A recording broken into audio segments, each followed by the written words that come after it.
Israel launched an attack on Iran this morning. I'm here in South Africa. Let's take a look at what happened overnight.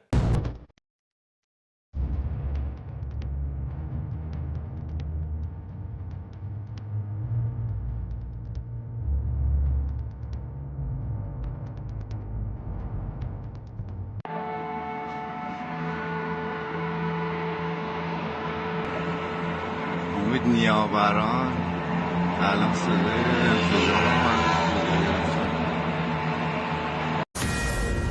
Fox News Alert, we can confirm Israel is launching a series of preemptive airstrikes against Iran right now. Explosions reported in the capital of Tehran. Trey Yingst is in Jerusalem with the latest. Trey, what can you tell us? Yeah, Jesse, good evening. Fox News can confirm that the Israeli Air Force is currently striking Iranian nuclear facilities and long-range missile capabilities. This is a significant strike that is expected to take place in a series of waves. According to an IDF official, the opening wave targeted more than a dozen different sites in Iran. Explosions were reported around the capital of Tehran, and as we speak, a state of emergency has been declared across Israel as the Israelis are bracing for possible Iranian retaliation. I want to take you through how we learned about these strikes taking place. At 2:16 a.m. local time, U.S. Ambassador to Israel Mike Huckabee tweeted out that there was something going on. He says, at our embassy in Jerusalem and closely following the situation, we will remain here all night. Pray for the peace of Jerusalem. 45 minutes later, sirens started to sound across central Israel. We could hear them here in Tel Aviv. And then moments later, a text alert from Israel's Home Front Command warning people to be prepared for special instructions. At which point a statement was sent out by Israel's Defense Minister Israel Katz declaring that state of emergency across the country. We have seen Iranian retaliation following Israeli strikes just last year, and it could involve a series of different things, including ballistic missiles, cruise missiles, and drones. But again, the latest information, Jesse, that we can confirm tonight, the Israelis are striking Iranian territory, targeting the country's nuclear program. This comes just 2 days before a sixth round of conversations were set to take place between U.S. Special Envoy Steve Witkoff and Iranian officials in Oman.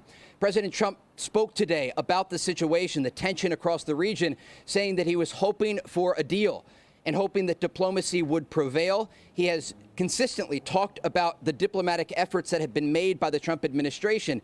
And this is important to note because when we look at the information that we're receiving right now, one U.S. official telling Fox News tonight that the United States was not involved in these strikes that took place against Iranian nuclear facilities and long-range missile capabilities. Again, we expect these strikes to continue, possibly throughout this evening, and Israel right now is bracing for the possibility of Iranian retaliation. Just to give you a sense, Jesse, of how Israel is bracing, they are ensuring that all of the air defense systems across this country are on high alert.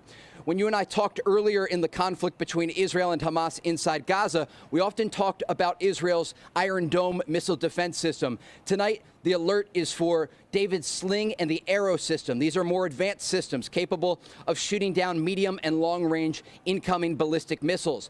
You have to remember, though, there's also one THAAD missile defense system deployed here with American forces and also 2 Patriot missile defense systems provided by the United States. We have seen over the past several months American cargo planes landing in Israel, preparing for the possibility that the Israelis would be striking Iran. And again, tonight, that is taking place as we speak, a significant development and an indication that the Israelis are planning to continuously strike Iranian nuclear facilities to the best of their ability, stop the Iranian nuclear program that has been expanding.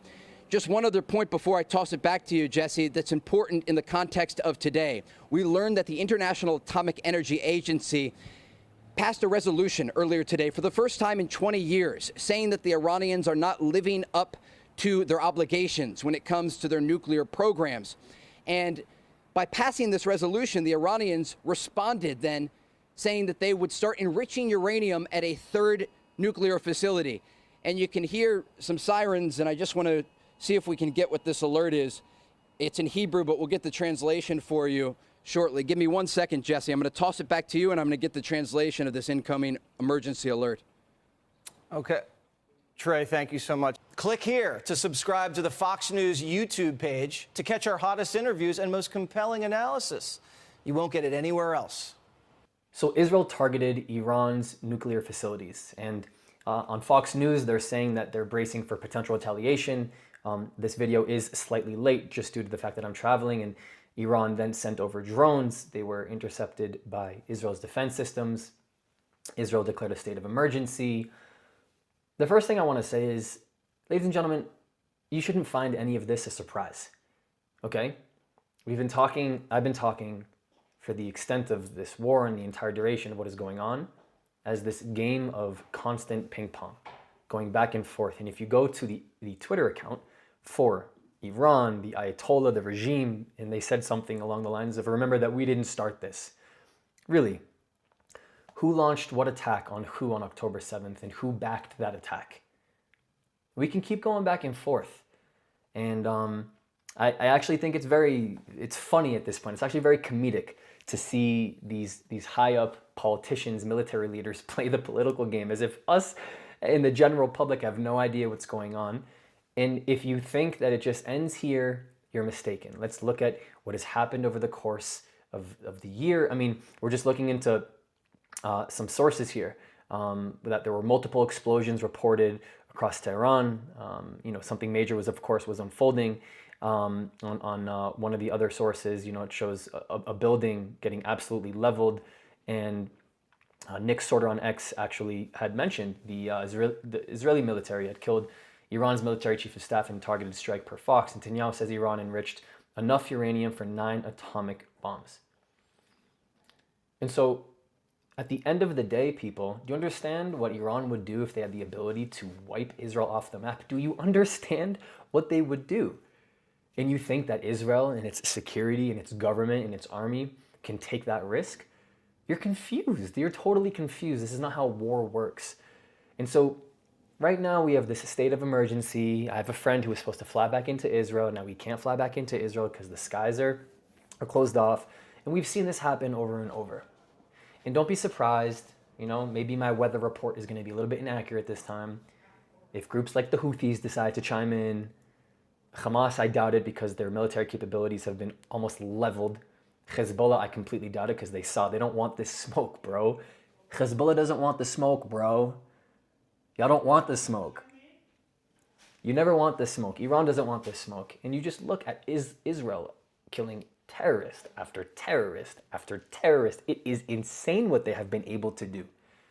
Insane, I tell you. Their ability to take out the people that need to be taken out. And let me remind you, this attack was not against the people of Iran. It was targeted military compounds, some of which would have the potential to destroy an entire country in the click of a button. So don't sit here and tell me Israel started this, now Iran, because that's the game that's going to play out over the course of the next X amount of days and weeks. Don't be surprised. Please don't be surprised. Use your energy wisely when you're talking about what's going on, because it's so predictable. What happened a few days ago with Greta Thunberg was predictable. You think Israel was going to let her go to the coast of the Gaza Strip?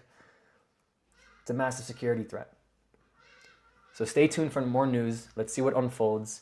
Am Yisrael Chai, and I'll see you guys next video.